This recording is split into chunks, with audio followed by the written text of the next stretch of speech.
con una sexta exposición sobre prevención de la violencia y construcción de cultura de paz, a cargo de la licenciada Natalia Vanessa Escobar Vázquez, quien es licenciada en Ciencias de la Comunicación Social de la Universidad Católica Boliviana San Pablo, becada por la Fundación Carolina y la Universidad Complutense de Madrid para cursos de posgrado en mediación intercultural.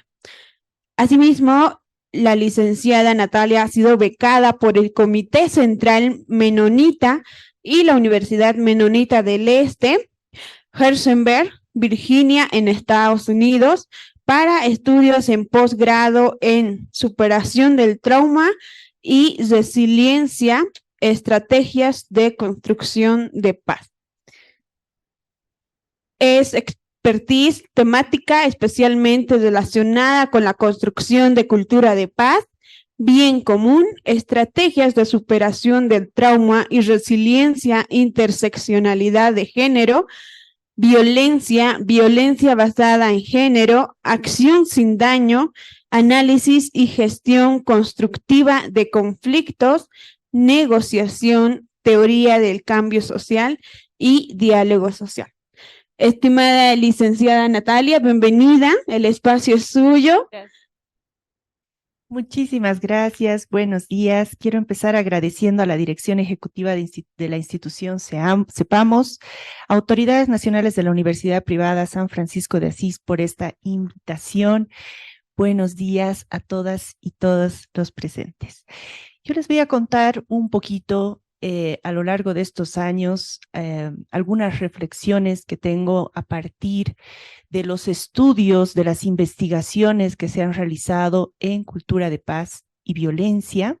Así que voy a pasar a contarles muy rapidito estos hitos de la teoría acompañados de la evolución también, de cómo han ido evolucionando estos conceptos junto con la historia, ¿no? Porque todo está en el marco de un contexto social, político, cultural. Entonces, lo que vamos a ver en este tiempito que se me ha asignado, pues vamos a hacer un recorrido por estas investigaciones sobre la paz y la violencia que nos van a permitir aproximarnos a las múltiples dimensiones de la violencia y sus graves efectos en el desarrollo pleno de las personas, en el ejercicio de sus derechos fundamentales e incluso puede privarles de la vida.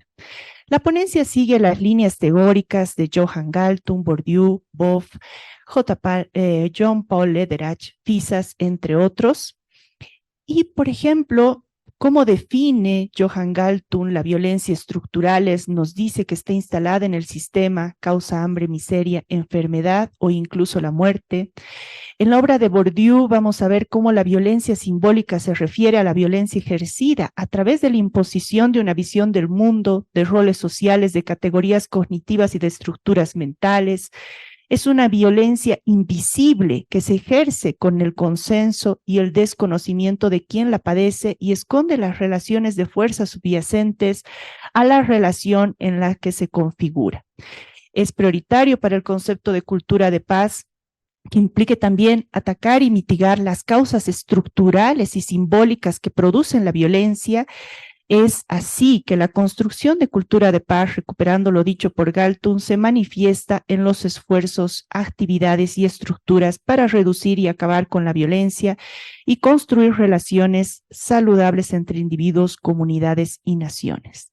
Finalmente, para Boff, se puede iniciar la revolución en nosotros mismos, estableciendo cada uno como proyecto personal y colectivo la paz en tanto método y meta. Es así que la violencia, paz y cultura de paz, como se ha señalado, son nociones que han generado diversas propuestas teóricas y para ahondar en ellas, esta ponencia se marca en la investigación para la paz, reconociéndola como una disciplina que se nutre de varias áreas del conocimiento. Entonces voy a empezar contándoles, haciendo una breve retrospectiva histórica de la paz.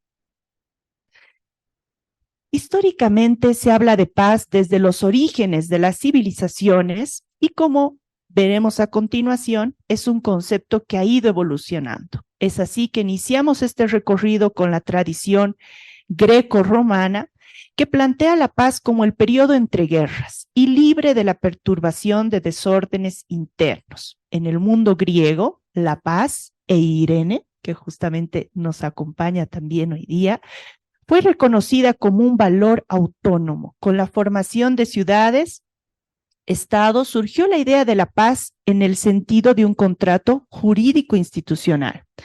En el mundo romano, la Pax Romana se la ve como una ausencia de conflictos bélicos entre estados. Se basa en la ley y el orden instituidos desde el Estado imperial al pueblo romano, como también impuesto a los pueblos sometidos. Pero lo importante en este concepto de paz es su sentido político, que convierte a su concepto opuesto, la guerra, no en un fin, sino en un medio para alcanzar la paz. Es así que en estos inicios el concepto de paz es entendido en oposición a conductas, comportamientos violentos, a un estado posguerra o situación tensa, asociado a un estado estático, y como revisaremos a continuación, esa comprensión juega en distintos ámbitos disciplinares. Por ejemplo, desde el sentido psicológico, la paz es sinónimo de calma, quietud, reposo, sosiego, serenidad, y en este sentido se opone a los estados anímicos que implican agitación, inquietud, nerviosismo, perturbación, pero también exaltación o euforia. Apaciguar los deseos, embrindar la furia, amortiguar las ansias, produce estados anímicos de paz que a veces se condensan en la fórmula de la paz de espíritu. En un sentido más moral, es que el pacífico suele tener paciencia, aguante, entereza, resignación, cualidades muy apreciadas por los estoicos. En un sentido social, se le entiende como una situación, ambiente, un panorama, un entorno o atmósfera en la que ha desaparecido o se ha neutralizado la confrontación o la hostilidad. En este sentido social, en el que se interpreta la paz como un antónimo de la violencia. Entonces, hasta acá vemos cómo esa noción de paz se va a dar en contraposición de la guerra o de la violencia. Es decir, cuando no hay violencia, cuando no hay guerra, estamos en paz.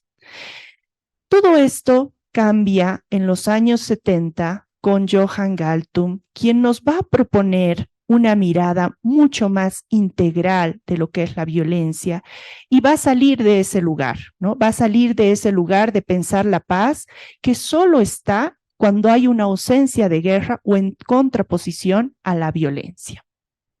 Por favor.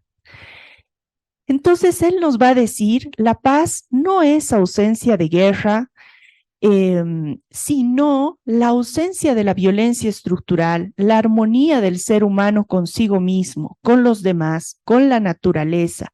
La paz no es una meta utópica, la paz es un proceso.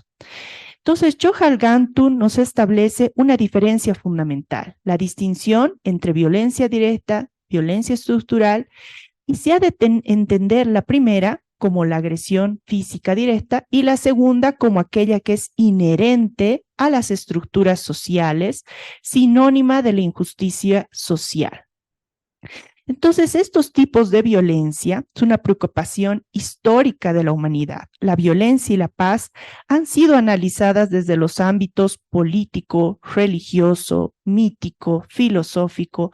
Por un lado, se parte de la relación cuerpo-alma. Por el otro se concibe la relación dialéctica del bien y el mal, incluso se ve el vínculo entre el hombre y la divinidad.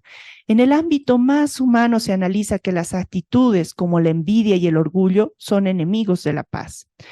Como la guerra generalmente ha sido considerada generadora de la violencia frente a la paz, sobre la misma se tienen tres visiones. La primera visión es que la guerra ha sido hasta ahora una característica inevitable de la historia humana, por lo tanto, existió y existe. Una de las ideas centrales es que el resultado del mal es llegar al bien o utilizar el mal para arribar a un bien. Frente a esta mirada impotente se sitúa la visión pacifista absoluta, en la que se argumenta que no debe usarse la violencia por ningún medio y debe prevalecer un pensamiento de fraternidad. La segunda visión es que la guerra y la violencia son vistas como una defensa a las agresiones. Esta actitud defensiva puede estar a cargo de un grupo humano o un Estado. Por lo tanto, habría una justificación para el uso de la violencia o de la fuerza, que sería el logro de la justicia, justicia en su sentido más amplio. De este modo, justicia y fuerza van juntas. Frente a esta mirada se ubica el denominado pacifismo selectivo, que pretende distinguir entre la guerra o violencia justa y la guerra o violencia injusta, y plantea la necesidad de tener alianzas internacionales en defensa de la paz o el arbitraje. Un ejemplo son los propios organismos internacionales creados para este efecto. La tercera visión es que la guerra debería ser borrada definitivamente de la humanidad y el hombre debería cambiar su actitud y sus comportamientos para este propósito. En esta mirada se habla de la necesidad de una paz perpetua y de la urgencia por encontrar acuerdos internacionales que favorezcan una convivencia pacífica. En este sentido, se marca uno de los mayores propósitos de las Naciones Unidas en sentido de precautelar la paz en el mundo. En busca de una paz permanente, está la corriente del pacifismo histórico que mueve a diferentes organizaciones del mundo con este propósito.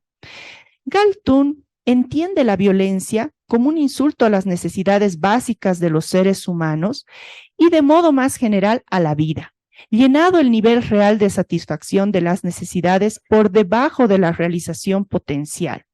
Hay 4 tipos de necesidades básicas: la necesidad por la supervivencia, necesidad por el bienestar, necesidad de identidad y necesidad de libertad. A estos 4 tipos de necesidades se añade un quinto para referirse a la naturaleza: equilibrio ecológico, condición fundamental para la existencia y factor a tener en cuenta a la hora de definir la paz, que sería la suma de la satisfacción de las 4 necesidades junto con el equilibrio ecológico. La violencia, según Galtung, es como un iceberg, de modo que la parte visible es mucho más pequeña de todo aquello que no se ve. Entonces tenemos una violencia directa que es visible, se traduce en comportamientos, puede ser física, verbal o psicológica. Esta violencia directa tiene sus raíces en otros tipos de violencia, que son la cultural y la estructural. La violencia cultural tiene que ver con los valores, creencias, tiene que ver con los valores, con las creencias, con la religión, con la ciencia, con el derecho. Son aquellos aspectos de la cultura que se van a ir legitimizando a lo largo de la historia y a través de generación en generación. Estas son menos visibles, son aquellos aspectos de la cultura en el ámbito simbólico de nuestra experiencia, materializado en la religión e ideología, lengua, arte, ciencias empíricas, ciencias formales, lógica, matemáticas, símbolos, banderas, medallas, himnos, desfiles militares que pueden utilizarse para justificar o legitimar la violencia directa o estructural. Así, por ejemplo, se puede aceptar la violencia en defensa de la fe o en defensa de la religión. Sería la suma total de todos los mitos de gloria y trauma y demás que sirven para justificar la violencia directa. La violencia directa, también señala Galtung, establece una mirada negativa sobre el otro sustentada en estereotipos y prejuicios que lo devalúan. Justifica la violencia estructural y puede dar lugar a la violencia directa.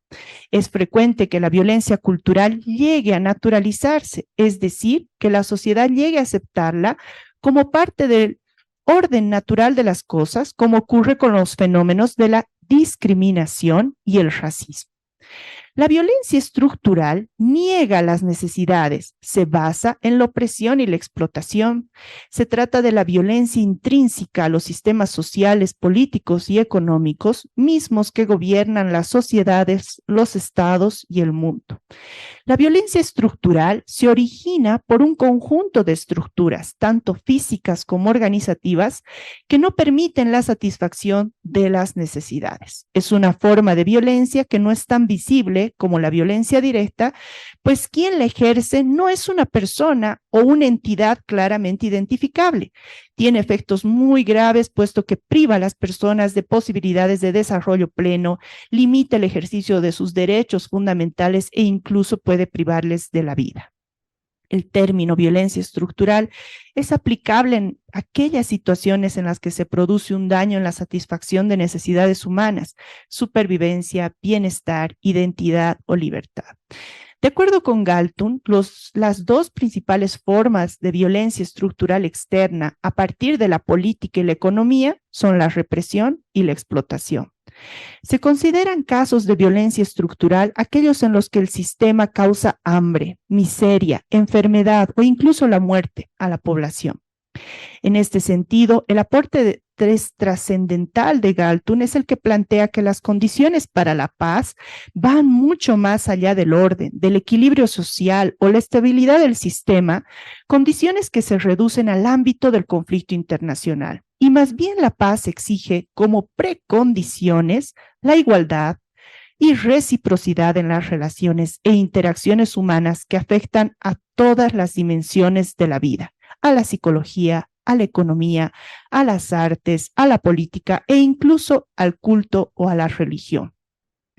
Es importante subrayar el carácter procesual o dinámico de la paz en el aporte de Galtung, así como su complejidad cognoscitiva y sus nexos con el entorno social y la idea de justicia, el pluralismo, la tolerancia y en general la simbiosis de elementos heterogéneos. Entonces, la propuesta de Galtung hace énfasis en la idea de paz como algo dinámico antes que como algo armónico. Bourdieu plantea otro tipo de violencia, que es la violencia simbólica. La misma, señala el autor, se refiere a la violencia ejercida a través de la imposición de una visión del mundo, de roles sociales, de categorías cognitivas y estructuras mentales. Es una violencia invisible que se ejerce con el consenso y el desconocimiento de quien la padece y esconde las relaciones de fuerza subyacentes a la relación en la que se configura. Las diversas formas de violencia simbólica suelen camuflarse tan hábilmente que resulta difícil identificarlas. Las personas tienden a naturalizar e interiorizar las relaciones de poder, convirtiéndolas en incuestionables. Si bien en una cultura podemos encontrar ciertos aspectos que sirven para justificar la violencia estructural o la directa, no estamos en posición de calificar a esta cultura en su totalidad como pacífica o violenta, sino que solo podremos afirmar que el aspecto A de una cultura C es un ejemplo de violencia cultural. Sin embargo, podemos imaginar culturas que poseen un aspecto, sino un conjunto de aspectos tan violentos y extendidos y diversos, impregnando todo el espectro cultural que nos podría llevar a hablar de cultura de violencia más que de violencia cultural. La cultura de la violencia es cultura en la medida en que a lo largo del tiempo ha sido interiorizada, incluso sacralizada por amplios sectores de muchas sociedades a través de mitos, símbolos, políticas, comportamientos e instituciones. A pesar de haber causado dolor, sufrimiento y muerte a millones de personas, sostiene que los fundamentos esenciales de esta cultura de la violencia son el patriarcado y la mística de la masculinidad, la búsqueda de liderazgo, poder y dominio, el economicismo como generador de desintegración social y su principio de competitividad, las ideologías exclusivistas, el etnocentrismo, la deshumanización, el mantenimiento de estructuras que perpetúan la injusticia y la falta de oportunidades y de participación. Es en este sentido que se que se propone una comprensión más holística de la paz para transformar los distintos tipos de violencia, apuntando a cambios que van desde lo individual, comportamientos, lo colectivo, lo cultural y lo estructural. También otros autores retoman el planteamiento de paz como algo dinámico y en permanente construcción, un aspecto procesual.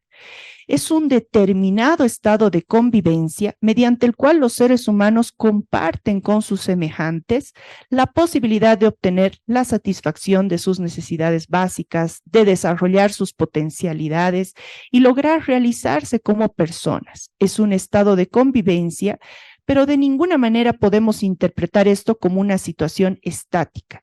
El devenir de la humanidad, el sucesivo desarrollo de los ciclos vitales del ser humano, las modificaciones políticas y sociales nos colocan ante una realidad dinámica, cambiante y hasta cierto punto impredecible. Por esto se afirma que la paz es una meta a alcanzar, es decir, que la paz es el camino, se construye paz al andar. Esta figura encierra una gran riqueza porque nos confirma en la convicción de que la paz es el fruto del esfuerzo, del trabajo, del quehacer, de su tarea, de su construcción permanente. Trabajamos para construir la paz y no trabajamos para alcanzar la paz. Ya para ir con algunas ideas finales, el teólogo Leonardo Boff señala que la cultura de paz comienza cuando se cultivan tanto la memoria como el ejemplo. Boff plantea que podemos iniciar la revolución en nosotros mismos, estableciendo cada uno como proyecto personal y colectivo la paz, en tanto método y meta. Esta paz es el resultado de ciertos valores, cooperación, cuidado, compasión y cordialidad, vividos cotidianamente. Entonces, cuando hablamos de cultura de paz, vamos a empezar haciendo una breve referencia a lo que entendemos por cultura, que la cultura es este aporte en cuanto a los bienes materiales, bienes simbólicos, ideas, instituciones, canales, por donde circula el poder, escuela, familia, gobierno, costumbres, reunirse para cenar entre gente amiga o familiares, hábitos, leyes y poder. Entonces podemos decir que toda sociedad tiene cultura y toda cultura está puesta en práctica por las personas que la interrelacionan.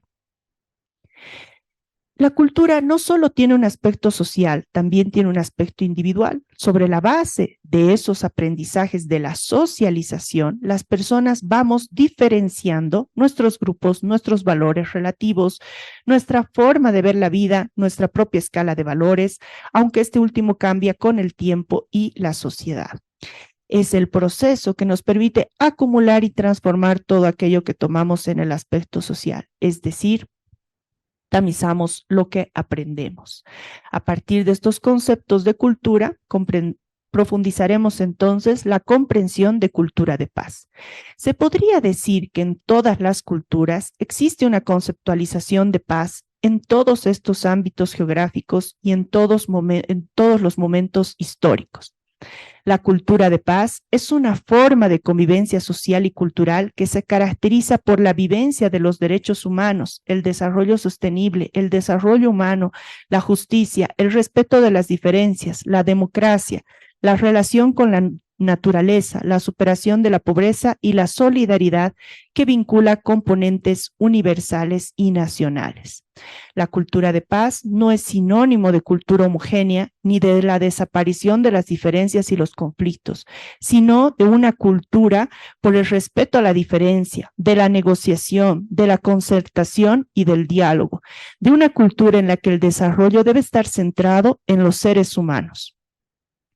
Promover una cultura de paz es promover valores, actitudes, comportamientos y estilos de vida basados en la no violencia, el respeto de los derechos humanos, la tolerancia y la solidaridad, la libertad y el acceso a la información. Promover una cultura de paz no es negar la existencia de conflictos que emergen de la diversidad y la diferencia, es aportar soluciones no violentas y promover la transformación de la confrontación violenta en la cooperación para el logro de objetivos compartidos.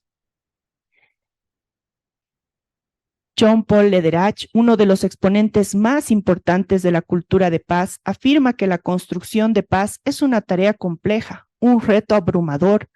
¿Cómo conseguimos que sociedades enteras, envueltas en historias de violencia que se remontan a generaciones, se muevan hacia un horizonte recién definido?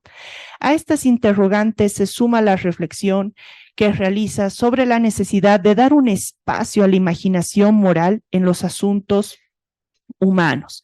Debemos afrontar el hecho de que nuestro actual sistema de respuesta a los conflictos, tanto locales como internacionales, es incapaz de superar los ciclos de patrones violentos, precisamente porque nuestra imaginación ha sido acorralada y encadenada por los mismos parámetros y causas que crean y perpetran la violencia. Nuestro reto es invocar, liberar y sostener réplicas innovadoras a las raíces de la violencia, a la par que pasamos por encima de ella. Debemos pasar del aislamiento y las actitudes de dominé o ser dominado a la capacidad de prever y actuar sobre la base de que vivimos en y formamos parte de una red de relaciones interdependientes que incluye a nuestros enemigos. No podemos caer en la trampa de los dualismos inflexiblemente indefinidos que limitan seriamente la forma de marcar nuestros retos y elecciones. Tenemos que encontrar formas de alimentar una capacidad inquisitiva que explore e interactúe de manera constructiva en nuestras comunidades. Pero por sobre todo, afuera y más allá de los estrechos muros con los que la violencia quiere encasillar a la comunidad humana.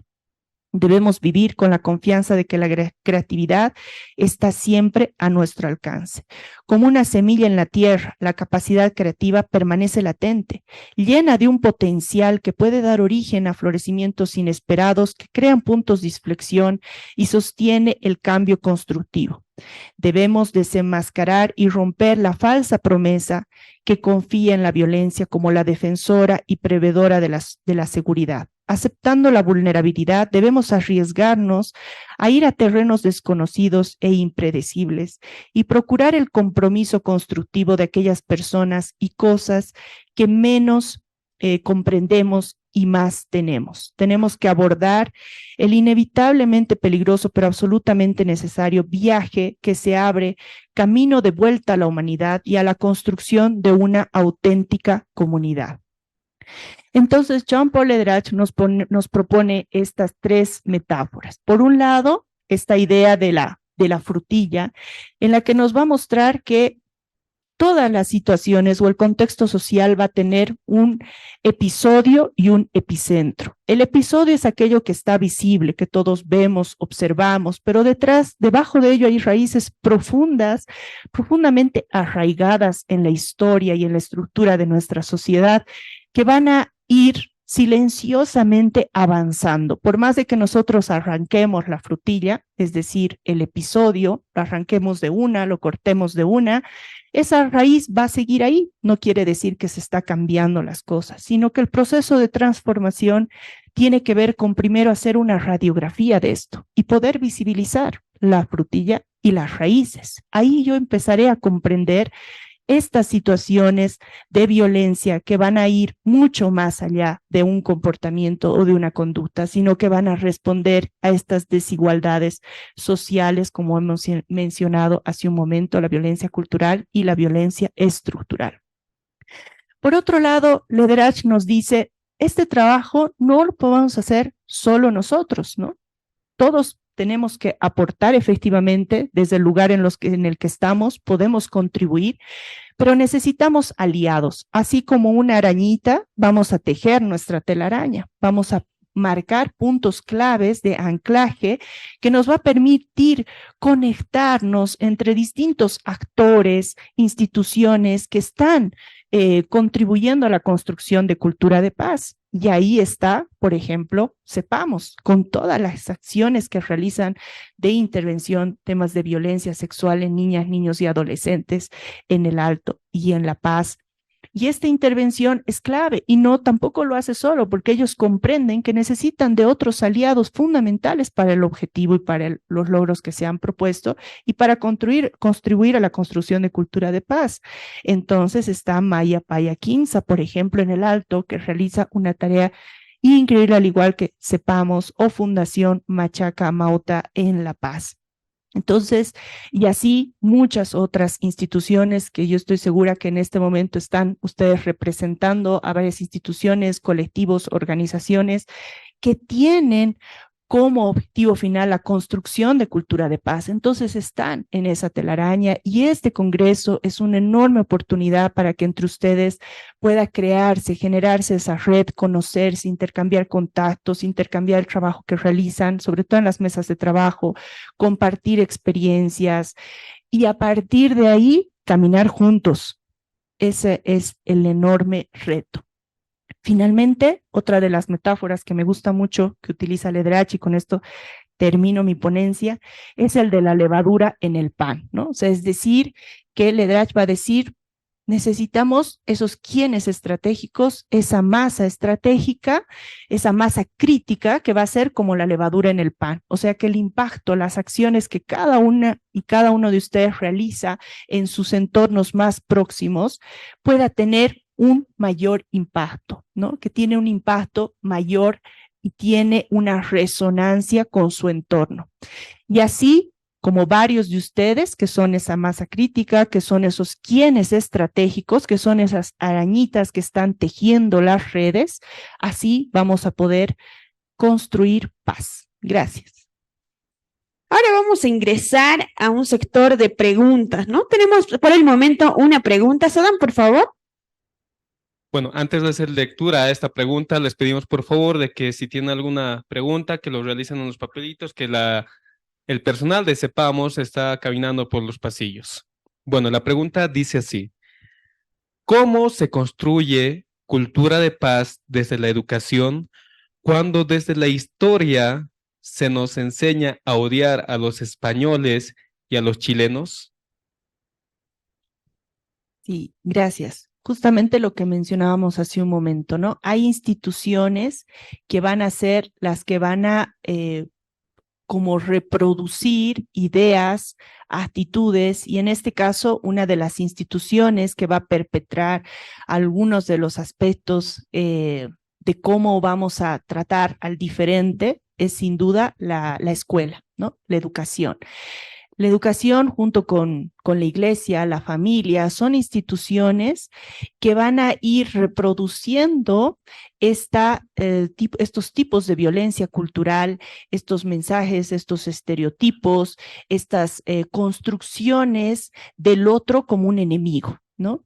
Nosotros construimos la imagen del otro como un enemigo porque así se puede naturalizar la violencia. Cuando yo estoy frente a alguien a quien no conozco, alguien desconocido, alguien a quien yo le tengo miedo, no sé nada de esa persona, van a empezar a surgir en mí emociones de incertidumbre, de temor, que van a ir acompañadas de estereotipos y de legitimaciones negativas, ¿no? De esa construcción de ese otro como el enemigo. Entonces, si nosotros en la escuela desde pequeños se nos ha ido enseñando algo, se ha ido reproduciendo una idea de ese otro diferente que no conocemos y a través de la historia se han ido perpetuando estos mensajes, obviamente de construir esto es muy difícil, ¿no? Porque así ha sido generación tras generación. Es con lo que pasa un poco como los roles de género en la casa. Nosotros no sabemos por qué el papá, por ejemplo, se sienta a la cabecera de la casa o de la mesa, o por qué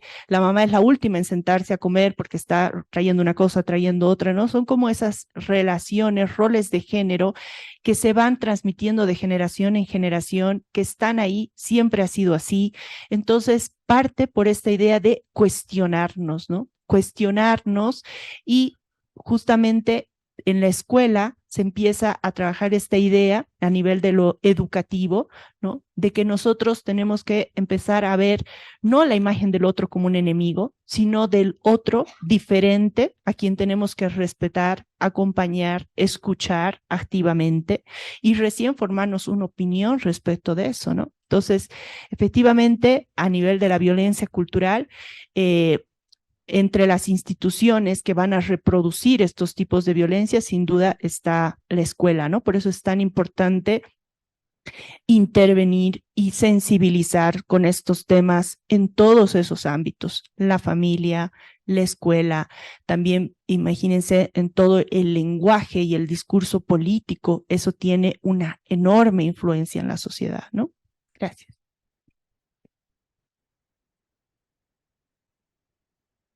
La siguiente pregunta es, ¿cómo trabajar cultura de paz con familias donde existió violencia sexual infantil? Gracias.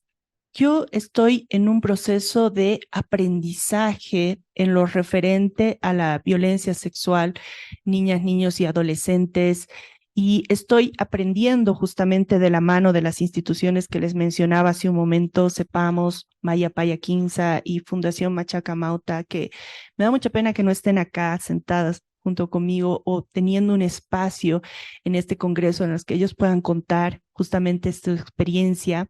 Yo estoy en un aprendizaje y estoy acompañando esos procesos, pero pienso que son ellas quien sería interesantísimo que les puedan contar cómo se dan estos procesos a nivel de la familia. Cada caso es distinto. Ellos atienden desde situaciones, por ejemplo, de rescate de niñas, niños que han sufrido violencia en la calle, ¿no? Niñas, niños que han sufrido violencia, por ejemplo, discapacitados con capacidades diferentes. Acompañan a las familias, acompañan en la terapia, también les ayudan, los guían en cuanto a cómo pueden seguir con el procedimiento del protocolo de denuncia, el aspecto legal. Una de las patas flojas, lamentablemente, en todo este contexto es el tema de la justicia. Entonces, yo puedo hablar un poco más desde este ámbito social, pero en todo lo que hace referencia a la violencia sexual, yo estoy todavía aprendiendo de la mano de estas instituciones. Buenísimo, muchas gracias, licenciada. Tenemos otra pregunta que dice, ¿cómo la cultura de paz puede enseñarse en hombres que son violentos? La cultura de paz no es algo que se enseña, ¿no? Es algo que nosotros tenemos que vivirla, tenemos que como que sea parte de nuestro cotidiano, ¿no? En nuestro comportamiento, en nuestras acciones, en nuestras actitudes. Entonces, esta palabra enseñar, no sé hasta qué punto, ¿no? Yo pienso que tal vez lo que se pueden generar son espacios dialógicos de compartir experiencias, de reflexionar con respecto de estos temas y no dejar a nadie fuera, ¿no? Ni mujeres, ni varones, sino que todos en distintos ciclos de la vida, niños, jóvenes, adultos, podemos seguir reflexionando sobre qué puede contribuir a la construcción de cultura de paz, reflexionar sobre los distintos tipos de violencia y que tal vez yo, desde el lugar en el que estoy ejerciendo algún tipo de poder frente a otra persona, ¿no? Y no me doy cuenta. ¿Por qué? Porque a veces esto es algo muy silencioso. Entonces, parte de identificar, ¿no? Eso que veíamos en la pirámide que nos mostraba Galtung, hay que bajar el agua, ¿no es cierto? Como en un iceberg, solo vemos la punta, la parte de arriba. Entonces, lo que hay que hacer es bajar el agua para poder ver toda esa profundidad, todo eso que está por debajo del agua, eso hay que visibilizarlo. Entonces, si yo quiero cambiar algo, tengo que partir por visibilizarlo. Si yo no lo visibilizo, si yo no lo saco a la luz y no digo, esto está pasando, es muy difícil cambiarlo, ¿no? Eso es lo más importante. Gracias.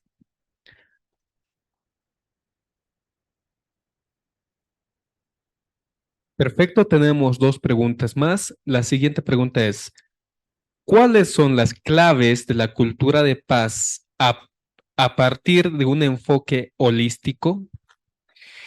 Sí, como mencionábamos, justamente lo holístico es lo integral, ¿no? Desde las leyes, lo ecológico, el cuidado de la ecología, del medio ambiente, obviamente está nuestro comportamiento, pero es cómo nosotros interactuamos con ese contexto, con el medio ambiente. Yo no sé cuántos de acá, por ejemplo, reciclan, no sé cuántos de acá, por ejemplo, hacen compost en casa, eh, prefieren, por ejemplo, tal vez consumir productos orgánicos, ecoamigables, a productos como el plástico que hace mucho daño a nuestro planeta, ¿no? Es todo, ¿no? Desde cómo yo interactúo con otras personas, con mi familia, con mi entorno, cómo me comunico, la gestión de las emociones, que es importantísimo, el saber comunicar, el saber verbalizar mis emociones. Nosotros en Bolivia tenemos un aspecto cultural que es interesante, ¿no? Nos encontramos con alguien y es, hola, ¿cómo estás?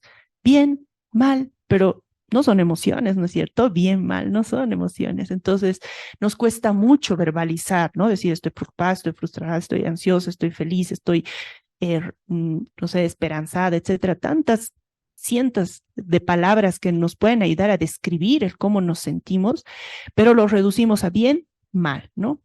Entonces, o hay aspectos de nuestra cultura, por ejemplo, que están tan enraizadas, ¿no? Como por ejemplo decir, no, no, no, los trapitos sucios se lavan en casa, ¿no? O sea, no visibilizamos los problemas, no queremos que se hablen de ciertos temas, frente a temas sensibles, volcamos el rostro, ¿no? Y pienso que esa indiferencia no va, ¿no? Con la cultura de paz, tiene que ver justamente con estar atentos, reflexionar, mirar a lo que está pasando a nuestro alrededor, ser sensibles con lo que sucede a nuestro alrededor, ser sensibles con el conflicto, ver el conflicto, por ejemplo, como una oportunidad, no como una papa caliente que me quiero deshacer del conflicto, ¿no? Y luego yo le echo arena encima y el echarle arena encima, yo pienso que con eso ya se va a pasar, va a acabar, y no es así, ¿no? Más bien las cosas van a ir a peor. Entonces, visibilizar, comprender, ¿no es cierto?, que el conflicto sí está ahí, es como nuestro cuerpo es un síntoma de que algo se tiene que trabajar, se tiene que tratar, como cuando a mí me duele la cabeza, yo digo,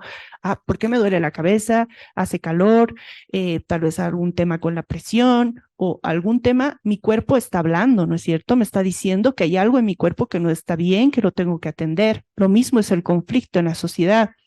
Si nosotros tenemos un conflicto en la sociedad, es señal de que requiere atención, requiere nuestra atención, requiere nuestro cuidado, nuestro manejo constructivo, porque nos está poniendo en evidencia que hay algo que no está bien. Entonces, si nosotros tenemos miedo al conflicto, lo queremos ocultar, no lo queremos manejar, no lo queremos tratar, simplemente el conflicto va a seguir su curso, porque el conflicto es un aspecto natural, tiene un ciclo de vida natural, va a continuar, va a seguir escalando, y cuanto más escale, va a alcanzar niveles de violencia que ya van a ser muy difíciles de manejar. Entonces, una atención temprana del conflicto es clave, ¿no?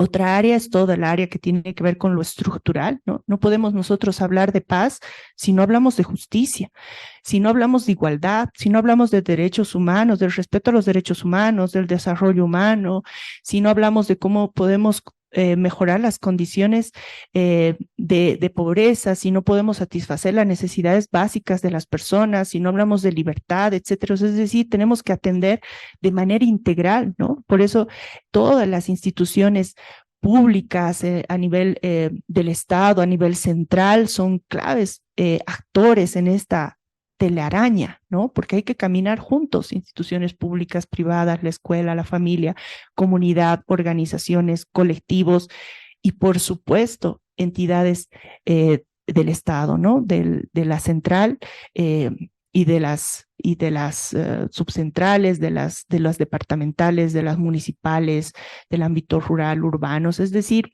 si no hay este trabajo entre todos y yo desde el lugar donde estoy no tengo la posibilidad de aportar, es muy difícil generar cambios. Muchísimas gracias. Tenemos una última pregunta. Un aplauso, por favor. Muy bien. La siguiente pregunta es, ¿cuál es el peligro de reducir la comprensión de la violencia a un enfoque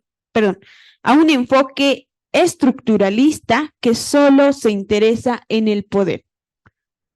Bien, gracias. Sin duda, como hemos estado hablando, el enfoque tiene que ser completamente integral, ¿no? O sea, la violencia directa, la violencia cultural, la violencia estructural, y para cada una hay que generar estrategias de cambio, ¿no? De cambio social a nivel de la paz directa. ¿Cómo generamos paz directa? En nuestras relaciones cotidianas, ¿no? Cómo yo desde la mañana enfrento las situaciones, ¿no? Con mi familia, con mis hijos, con mis amigos, con mis compañeros de trabajo. Les estoy hablando de manera asertiva, estoy escuchándolos de manera activa. Cuando me subo al minibús, le agradezco al señor del minibús que me ha dejado donde yo tenía que llegar. O sea, es todo, ¿no? O sea, es absolutamente todo. Cómo actuamos, cómo nos comportamos, cómo relacionamos, cómo gestionamos nuestras emociones. Y esto tiene que ir de la mano de todo lo cultural, ¿no? ¿Qué estoy reproduciendo yo en mi casa, ¿no? ¿Qué roles de género, por ejemplo, estoy reproduciendo en casa, en el aula? Si soy docente, por ejemplo, en la escuela, ¿qué estoy reproduciendo yo a nivel de mi trabajo? Porque todo tiene que ser coherente, ¿no? No puede ser que yo hable de la construcción de cultura de paz, etcétera, y en mi círculo más íntimo yo no reproduzca esto. Entonces tiene que haber una coherencia a nivel de la paz directa, la paz cultural y sin duda la paz estructural.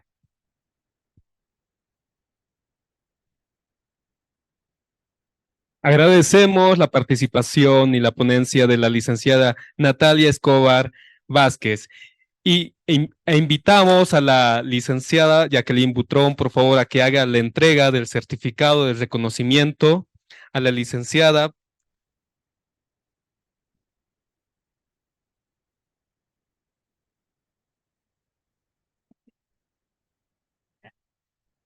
Estimada Natalia, muchísimas gracias por tu ponencia, por mostrarnos algunas estrategias, varias estrategias, y nuevamente vemos que construir paz parte de cada uno de nosotros. Si no tenemos esa paz cotidiana con el otro, en el relacionamiento permanente que tenemos con la familia, con nuestros hijos, hijas, con nuestras parejas, con nuestros compañeros de trabajo y así sucesivamente en esos círculos concéntricos de los que nos hablaba Marilú, pues difícilmente vamos a poder decir estamos construyendo paz con estrategias de resolución de conflictos o de transformación o de mediación. Aplicar estrategias técnicas es fácil, pero si no parte de nosotros mismos, pues estamos dando manoteos de ahogado, porque no vamos a lograrlo, tenemos que partir de nosotros mismos, ¿no? Y esa es la intención también de este congreso, ver qué hago en mi círculo más concreto, ver cómo actúo en los momentos en los que puedo conciliar, en los que puedo apoyar a que haya un ambiente armónico. Gracias, Natalia, y bueno, estamos en este camino de construcción de paz y te agradezco por la presencia. Muchas gracias.